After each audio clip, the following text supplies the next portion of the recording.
fix the 15-inch screen to the mount, make sure to first remove the sticky pads that cover the mounting holes.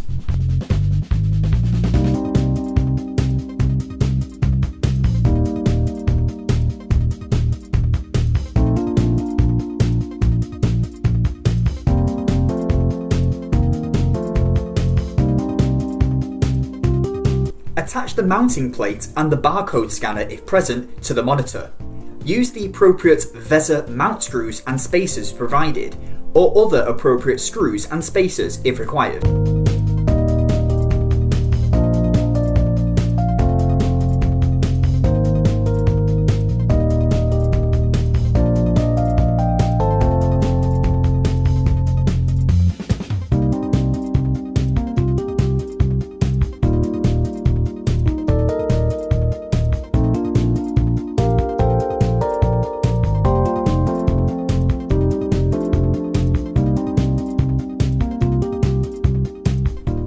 Slide the monitor onto the mounting arm and secure the mounting plate using the security screw.